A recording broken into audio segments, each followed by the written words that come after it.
O projeto Ciclo de Palestras sobre Saúde Digital, CPSD, é promovido pelo Núcleo de Tecnologias Digitais e Educação à Distância em Saúde, NUTEDES, da Faculdade de Medicina da Universidade Federal do Ceará, UFC, sob coordenação do professor Dr. Luiz Roberto de Oliveira, em parceria com a Universidade Aberta do Sistema Único de Saúde, UNASUS, e o Programa Nacional Telesaúde Brasil Redes, do Ministério da Saúde.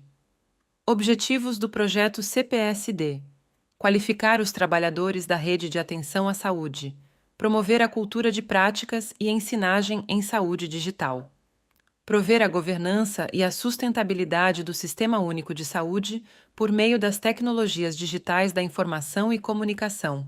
Importante: o projeto CPSD emite certificação para aqueles que comprovadamente assistirem a, no mínimo, 20 webconferências. Os encontros virtuais são realizados pela plataforma da Rede Nacional de Ensino e Pesquisa de forma síncrona e disponibilizados no canal do NUTEDES no YouTube. NUTEDES UFC. Siga-nos nas redes sociais: Instagram, @NUTEDES, UFC, Facebook, @nutedes.ufc. Acesse a web rádio do NUTEDES, disponível pelo site nutedes.ufc.br. Olá, estamos mais uma vez aqui com ciclos de debates e hoje, mais uma vez, o nosso colega Dr. Sampaio, médico emergencista, tem o prazer de apresentar para vocês hoje a abordagem clínica assistencial do politraumatizado, um tema mais do que importante, já que temos uma epidemia, né, de trauma, não só no Brasil, mas no mundo todo. Professor, é com você. Pois beleza, professor. Obrigado aí pelo convite, obrigado, tá, ao professor Dr. Fred, obrigado à NUTEDES, né, para a gente estar aqui hoje trazendo esse tema. Lembrando que o assistente ao politraumatizado, né, você tem dois grandes protocolos, que é o PHTLS e o ATLS, que são pilares do atendimento e vão nortear o atendimento, cada um na sua área, um no pré-hospitalar, o outro dentro do atendimento hospitalar. Tá? São cursos de imersão, cada um tem 2 dias e assim, me tocou a difícil tarefa de tentar resumir isso em 40 minutos. Mas vamos lá, tá certo? Aqui nós vamos começar com um sumário, né? Primeiro vamos tratar brevemente da história, como é que surgiu a questão da TLS, a epidemiologia, é sempre importante saber, né, a casuística anual disso aí, a questão do XABCDE e ABCDE, e saber onde está o paciente, e aí, então, as prioridades que eu vou ter, de acordo com a localização do doente, seja ele em via pública, no meio extra-hospitalar ou, propriamente dito, dentro do meio intra-hospitalar. Tá? E o manejo em si do politraumatizado, os pilares, as prioridades.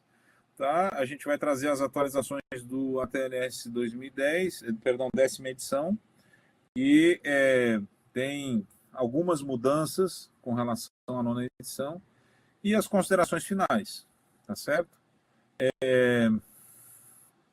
Então, o objetivo é orientar o atendimento desses pacientes, do paciente politraumatizado, principalmente no departamento de emergência.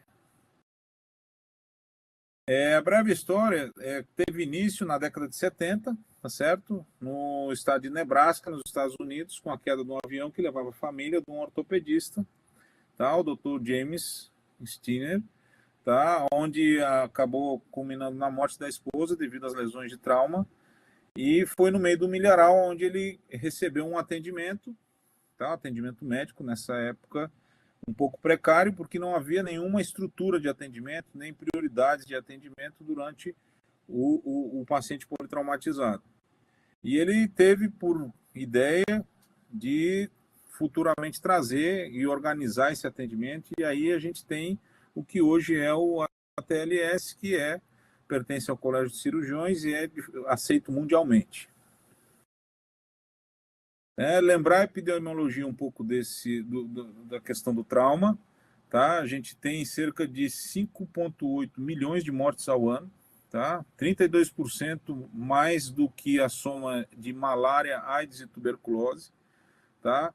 10% das causas de morte ao ano estão relacionadas ao trauma. Tá? Se contabilizam acidentes automobilísticos em torno de 1 milhão de mortes ao ano. Tá? E o impacto econômico em cima dos gastos com saúde é em torno de 18%.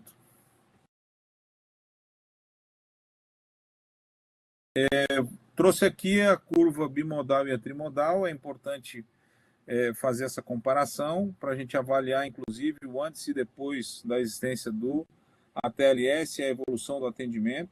Tá? Antigamente nós tínhamos a curva trimodal, que eram as causas de mortes relacionadas da hora zero à primeira hora, às 3 horas, entre 2 e 4 semanas. Tá? Lembrando que a vítima irá falecer devido a lesões de laceração da aorta, lesões contundentes diretamente no miocárdio ou em alguma cordoalha cardíaca, ou torácica, ruptura de vias aéreas, de brônquios, traqueia, tá certo? Lesão lacerante cerebral, então levará à morte imediata. Então esses pacientes, lamentavelmente, nós não teremos ação sobre eles. A única ação que nós podemos ter sobre eles é a prevenção, tá? Em evitar a direção perigosa, a melhorar a via pública, melhorar os meios de transporte, fiscalizar mais a questão do álcool no trânsito. Então, essa será a única forma de prevenir a morte desses pacientes que vão morrer imediatamente no ato do trauma. Já vai ter a segunda curva, que é entre a primeira e a terceira hora, que são os pacientes que nós teremos contatos. Tá? O hematoma epidural, o hematoma subdural, tá? Um hemopneumotórax, um pneumotórax, tá? Fratura de pelvis, ou algum osso longo, tá certo? Ou alguma injúria abdominal, que possam, a depender do atendimento que for dado a esses pacientes, evitar a morte ou não dos mesmos, tá? Entre 2 e 4 semanas virá a morte pela complicação, tá, daqueles eventos que ocorreram antes. Um paciente vai infectar e aí vai ter falência múltipla de órgãos e vai acabar vindo a óbito, tá? Hoje nós temos a curva bimodal, tá? Parte daqueles pacientes que morriam antes, sem aquele atendimento cadenciado e organizado, hoje houve uma grande diminuição, tá certo? E é isso que nós trazemos aqui. Então, aonde estão as vítimas? Né? Por onde a gente vai começar esse atendimento? É importante saber onde está a vítima? Com certeza. Porque é diferente se ela estiver em via pública, como é diferente se ela estiver no meio hospitalar, como se ela estiver dentro da favela, como se estiver num prédio que está prestes a desabar. Por quê? Porque se eu estiver em via pública, em algum local onde a minha equipe corre risco ao atender a esses pacientes, eu tenho que me preocupar primeiramente com a integridade da equipe. Né? Aquela pergunta, a cena é segura? Se a cena for segura, a gente dá continuidade ao atendimento. Eu não posso submeter a minha equipe de atenção a ser a próxima vítima, tá certo? Então, assim, a prioridade vai ser em cima das lesões que matam mais rápido. A gente precisa tratá-las primeiro, tá? E aí a gente tem o X-ABCDE e o ABCDE. Tá? No PH-TLS, o X é de estancar o sangramento, tá? Seja por dígito-pressão, seja por torniquete, seja por estabilizar uma pelve que está em livro aberto, assim, eu vou precisar estancar esse sangramento inicial que pode levar à morte do meu paciente. Já no meio hospitalar, aí eu vou continuar com o ABCDE de forma normal, tá certo? Então, tratar imediatamente os doentes, tá? Aquelas lesões com maior ameaça à vida, tá? Não permitir que a falta do diagnóstico, não vou estar nessa hora desse atendimento, me preocupar, será que é um síndrome demencial, será que o diagnóstico é uma insuficiência aórtica, ou será que o diagnóstico é uma pneumonia? Não, eu não vou perder tempo em fazer diagnóstico, eu vou cadenciar o meu atendimento de acordo com as prioridades. E a gente vai elencar mais adiante as prioridades, quais são, tá? A outra coisa, a história detalhada naquele exato momento não é tão importante. Por quê? Porque como são lesões que levam a vida de forma iminente, que levam à morte de forma iminente, eu preciso atitude e não ficar divagando em se a história, se comeu com açúcar ou com sal naquela hora, coisa do gênero, tá entendendo? Então, assim, é importante a gente direcionar o atendimento. Então, assim, voltando aqui, o PHTLS, tá? Ele também vai seguir o ABCDE, só que ele tem um X na frente. Esse X, ele é a marca que te orienta ao quê?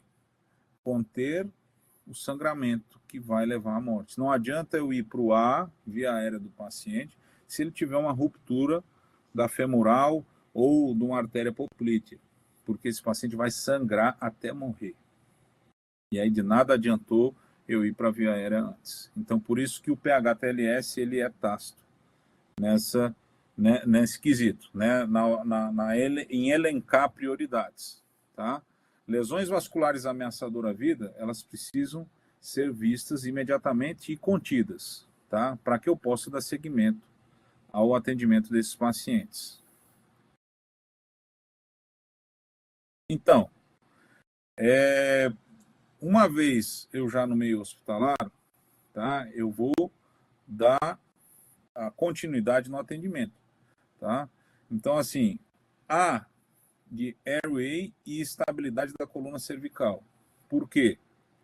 Porque, em detrimento da cinemática do trauma ou da localização do trauma, a vítima pode ter uma fratura de uma vértebra cervical, não necessariamente comprometer a medula espinhal naquele momento, mas, a depender do meu atendimento, da forma como eu manipule essa coluna, seja para ter acesso à via aérea ou não, eu posso deixar esse paciente tetraplégico para o resto da vida.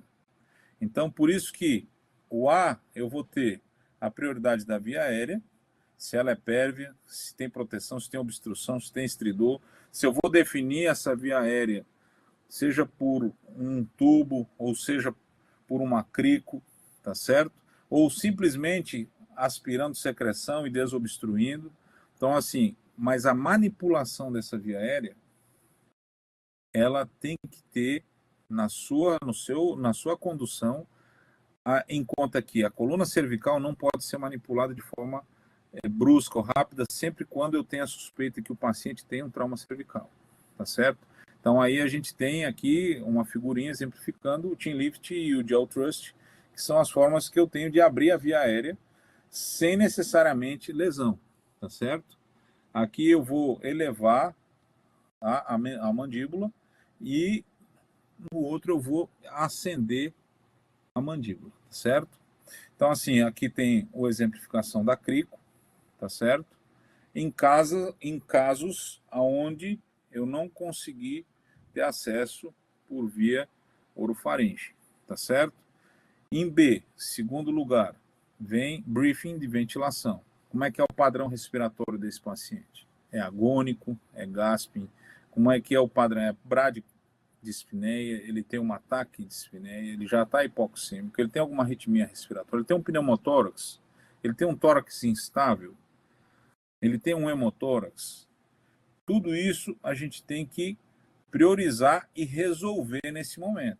Se ele tem um pneumotórax hipertensivo, que é uma lesão altamente perigosa à vida, eu tenho que fazer a toracocentese e drenar esse tórax desse paciente, tá?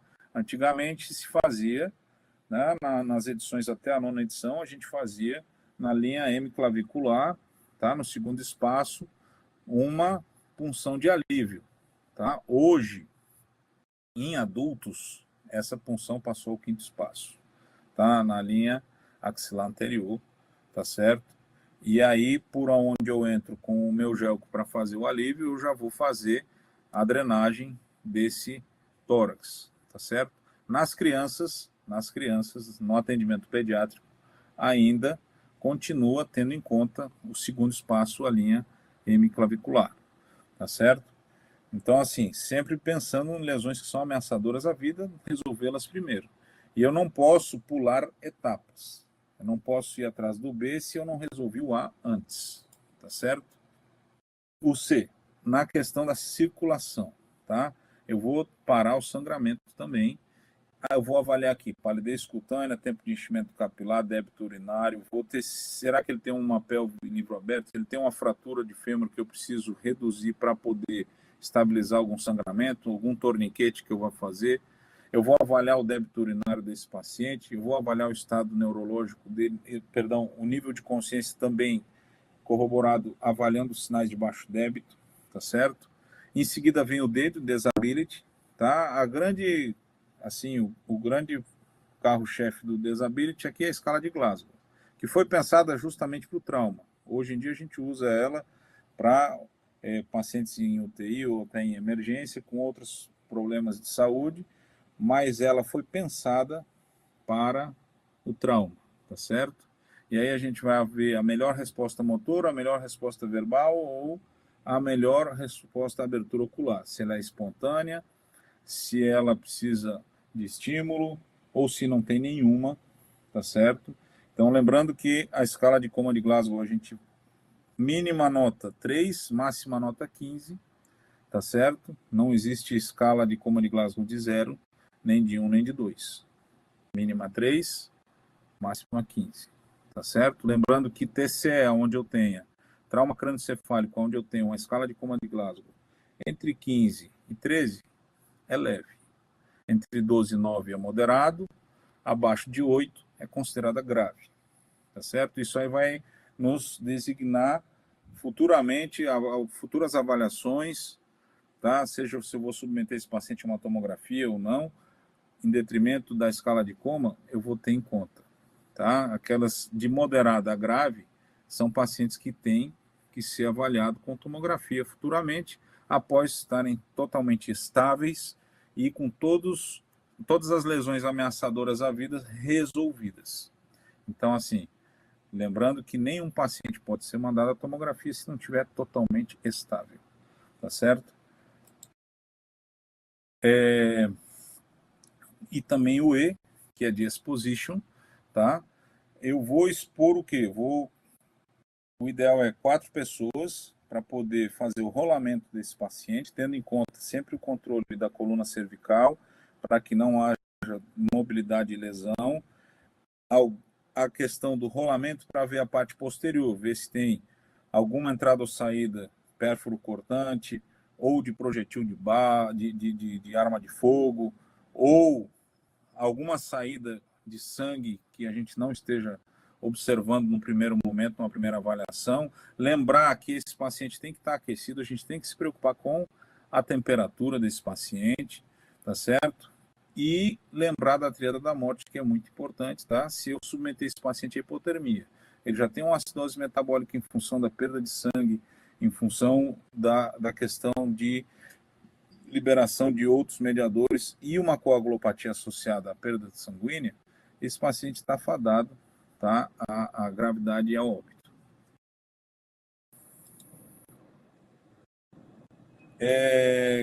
As propostas de atualização hoje, tá, da 10ª edição do ATLS, tá, na avaliação inicial, lembrar da punção de um acesso periférico, tá?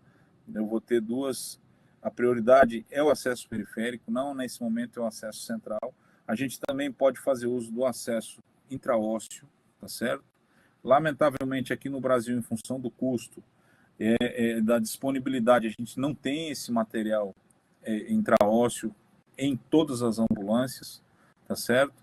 Mas, principalmente na questão pediátrica, ele é fundamental para a infusão de cristalóides, para a infusão de medicações, tá? Mas aqui a gente tem o gelco, enfim. O ideal seja um gelco 18, tá? A infusão de cristalóides que não seja mais de 1 litro, tá? Entendendo-se que antigamente, nas edições anteriores, se falava de 2.000 ml de cristalóide, hoje em dia se viu que hemodilui mais o paciente e com isso a cascata de coagulação acaba sendo comprometida e com isso o paciente perde mais sangue. Então, assim, A questão da estabilização da coluna e o controle da coluna cervical manual é importante, tá? A intubação de sequência rápida, se for necessário. Hoje em dia, a videolaringoscopia, ou seja, o uso do videolaringo, ele é cada vez mais frequente, tá? Por mostrar, comprovar, né, do ponto de vista científico, que é mais efetivo, sempre quando eu tenha disponível no meu serviço. Na questão do choque, tá? Avaliação de coagulopatias com Rutten, nem todos os hospitais vão ter para fazer esse exame, mas os que tiverem poder fazer o uso. O ácido tranexâmico, conhecido como transamin, tá? Nas primeiras 3 horas, o uso de 1 grama, que são equivalente a 4 ampolas, tá? Diluído ali num sorinho de 100, fazer infundir.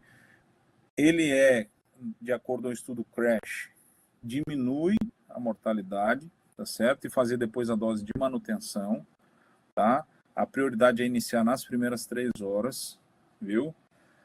Hoje se fala em protocolo de transfusão maciça, tá certo? Que antigamente se faziam 2.000 de cristalóide para esperar uma resposta.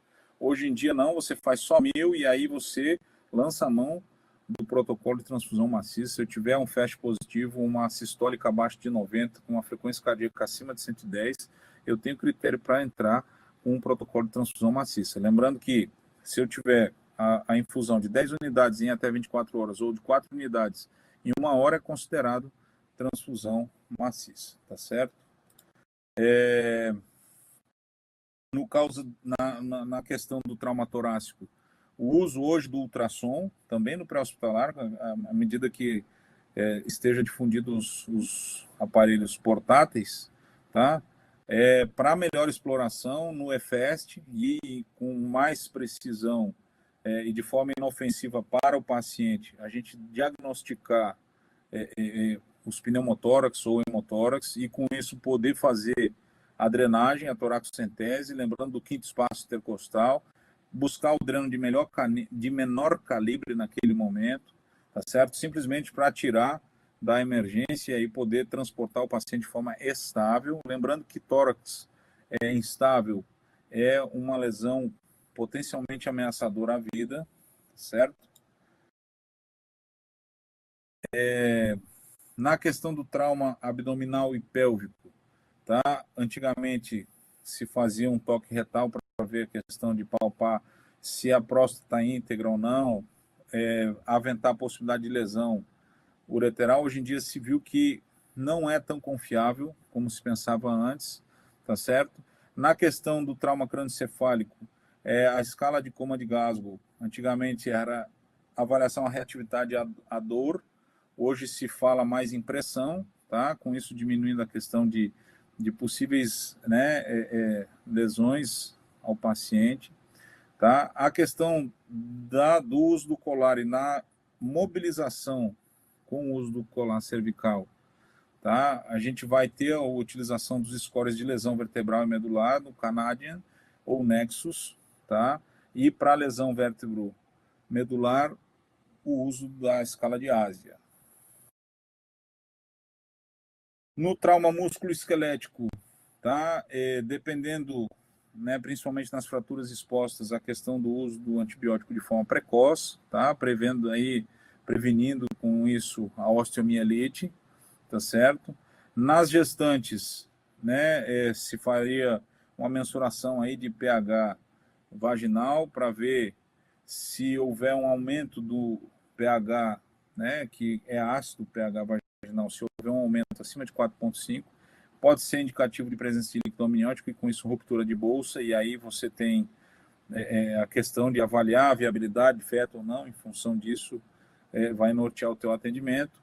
Na questão dos traumas geriátricos, a gente tem que ter muito em conta, tá, as comorbidades, entendeu? Que ela vai aumentar a mortalidade com relação aos jovens. E outra coisa no trauma que também faz diferença, muitas vezes a gente vê que é esperar aquela, principalmente nos idosos ou pacientes cardiopatas que fazem uso de beta-bloqueadores, tá? Eles não vão ter aquela resposta circulatória da taquicardia, muitas vezes, em função de estarem beta-bloqueados. E aí a gente falseia um pouco a interpretação de algum atendimento. Então, sempre ter em conta isso, tá? Na questão do trauma pediátrico, tá? O bolus de cristalóide de 20 ml quilo-peso, tá? A transfusão de 10 ml quilo-peso. Lembrando que a toracocentese de alívio ainda continua no segundo espaço, na questão da pediatria, como eu falei anteriormente, tá? E uma vez o paciente entubado, tá? A gente sempre se atentar para alguma piora após a intubação, você aventar sempre esse pneumônico DOPE, tá? Que aí você vai ver se tem deslocamento, se tem obstrução do tubo, se tem um pneumotórax relacionado à intubação ou posterior à intubação, e em segundo, em última instância, você vai avaliar também a falha do equipamento, tá? A avaliação do queimado, tá? De acordo com a superfície corporal, e o cálculo, tá? O SBAR é em caso, uma vez estabilizando esse paciente, eu vou fazer a transferência desse paciente para um centro. Se eu tenho, no meu hospital, eu não tenho neurocirurgia, eu tenho um paciente com trauma crânioencefálico e eu preciso de uma avaliação do neurocirurgião, lembrar sempre quando eu for transferir esse paciente, antes ele precisa estar estável clinicamente. E o local pelo qual ele vai ser transferido, eu preciso ter as condições adequadas para receber esse doente. A equipe que vai receber esse doente tem que estar ciente dos riscos do doente, das complicações, do que foi feito no seu atendimento, tá certo? Então, haver esse comunicado entre a equipe que vai da origem até a equipe de destino, tá certo? Lembrar do FAST, tá? Ele pode estar norteando, no caso de uma transferência, se eu antes não tinha líquido livre, agora eu tenho líquido livre, então assim, antes de transferir o doente, eu preciso corrigir problemas que vão ameaçar a vida dele. Porque durante o transporte, nenhum doente deve ser transportado de forma instável, tá? Existe um risco de instabilizar no transporte e aí você tem sempre muito menos suporte dentro de uma ambulância, por mais que seja uma UTI móvel, do que dentro de um centro hospitalar, tá certo? Lembrar que tomografia são para pacientes estáveis, tá? E se o paciente estiver estável e tiver alguma tomografia com alteração que eu possa resolver no ambiente da origem, e for possível resolver, a gente tem que resolver antes de transferir, tá certo? Rapidamente falando do FAST e FAST que a gente falou anteriormente, tá certo? O FAST, ele foi publicado em 1996, tá, pela revista Colégio de Cirurgiões, e ele é um grande instrumento de auxílio hoje, tá, no atendimento do trauma, porque ele, de forma rápida, eu vou avaliar se o doente tem líquido livre, né, entendendo-se que sempre quando eu tenho um trauma, um abdômen fechado, com estabilidade hemodinâmica, e eu tenho um FAST positivo, a possibilidade daquele líquido que ali está sendo visualizado ser sangue é muito grande. Antigamente não tinha o FAST, tinha o lavado peritoneal. Só que o lavado peritoneal, hoje, tá, o risco de dar um falso positivo é muito grande, porque na hora de punção, se você puncionar ali a uma alça ou puncionar um vaso, o lavado peritoneal pode vir positivo e não necessariamente o paciente ter sangramento, certo? Então, assim, não se equivale nem de perto o que é hoje o FAST, tá? Rapidamente, lembrando aqui que esse gráfico é de muita importância, tá? Se eu tiver um FAST positivo, o paciente estiver estável, eu posso avaliar melhormente com uma tomografia, tá? Se eu tiver um FAST positivo e o paciente estiver instável, ele deve ir para o centro cirúrgico, tá certo? No caso de um FAST negativo, o paciente estiver estável, eu posso levar a TC, a tomografia, e aí avaliar com mais tranquilidade. Se eu tiver um FAST negativo, mas eu tiver um paciente instável, eu tenho que avaliar esse paciente e ir para o centro cirúrgico. Por quê? Porque lembrar que órgãos que estão reperitoneais, muitas vezes são mais difíceis de serem avaliados pelo FAST, tá certo? Aí hoje também nós temos o FAST estendido, ou chamado eFAST, tá? Que ele vai não só se localizar a nível abdominal, ele vai estender para uma avaliação torácica também, tá? Aqui a gente traz, tá, o que é o FAST, eu vou avaliar só, aqui tem o trauma de bexiga, tem o líquido livre na região do hipogastro, aqui da síntese pública, tá? Eu tenho aqui no hipocôndrio direito a líquido livre. No apêndice do tifoide, eu vou avaliar tanto na questão gástrica, como também vou avaliar a questão do pericárdio, tá certo? Eu posso avaliar dentro da janela subtifoide como é que está a questão do meu pericárdio, tá? Se eu tenho tamponamento, se eu não tenho tamponamento, se eu tenho alguma lesão muscular cardíaca, enfim. No EFEST, vocês podem observar que ele é muito mais completo, tá certo? Que eu vou ter as mesmas avaliações do FEST, tá? Baço, fígado, bexiga, anexos, no caso de mulher, tá? Lembrando de gestações que podem estar na trompa ou em local que não é tópico. Aqui avaliar a questão tanto abdominal como cardíaca, pneumotórax, hemotórax, tá? Nessas demais janelas. Então, tanto o FEST como o EFEST são ferramentas de altíssimo aporte de informações de forma inofensiva em tempo real, tá certo? E hoje, com o surgimento dos aparelhos portáteis, a gente pode levar, inclusive, dentro da ambulância e poder fazer essa avaliação em locus, tá? Concomitantemente com as demais estratégias que a gente vai lançar a mão no atendimento do paciente politraumatizado. Lembrar que também existem outras coisas que eu tenho que levar em conta. O paciente que está dentro da sala vermelha ou da sala de emergência, esse paciente ele vai receber um atendimento simultâneo, enquanto o médico está ali avaliando o A, B, C, D, E, a equipe vai estar funcionando o acesso, já vai estar vendo monitorização, a gente vai ver a questão do suporte de oxigênio, se há necessidade ou não, vai estar sendo feito ultrassom, enfim, a gente vai estar de forma simultânea, a gente trabalha em equipe. O médico ele não trabalha sozinho, tá? E ele vai lançar mão para melhorar o atendimento desse paciente. E é isso, pessoal, assim, tentei fazer de forma mais abrangente possível, tá certo? Como eu disse anteriormente, são 2 protocolos, são 4 dias de estudo e assim mesmo, faltando muita coisa para ser revista, seria praticamente impossível ver isso em 40 minutos, mas eu tentei fazer aqui o exercício. Eu deixo a cargo aí a palavra agora do professor Fred, para ele fazer as considerações dele. Essa missão que lhe foi dada é uma missão quase impossível, né? Parabéns mais uma vez, rapaz. Você tem um poder de resumir muito bom. Eu queria só comentar algumas coisas interessantes.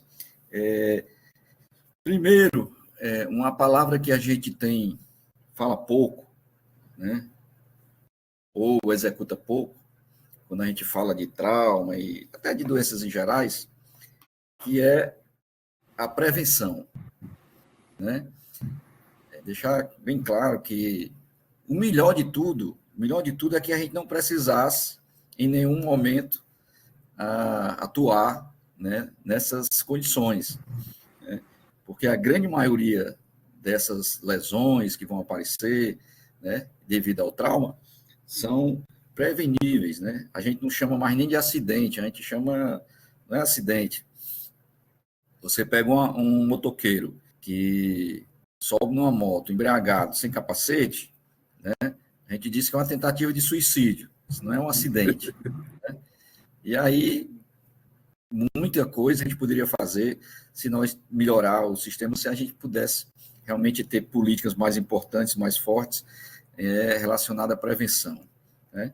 A prevenção exige educação e existe lei. Eu acho que são 2 vertentes importantes para que a gente possa dirimir esse problema tão grave, né? Se você for hoje do IJF, está lá realmente lotado, né, os seus corredores de pacientes vítimas na sua grande parte, de acidentes de moto, né? Moto, eu acho que é uma serial killer brasileira, né? Mas, então, queria deixar essa mensagem para todos que nos ouvem, que nos veem, a questão da prevenção, que é muito pouco enfatizado, né? Então, as normas, as leis, o uso do cinto, a velocidade, né? Tudo isso é muito importante para a gente poder evitar que pessoas, inclusive na grande maioria jovens, né, tenham morte ou se tornem sequeladas. Outra coisa, os protocolos, e muito bem destacado pelo Sampaio, são protocolos muito importantes, né?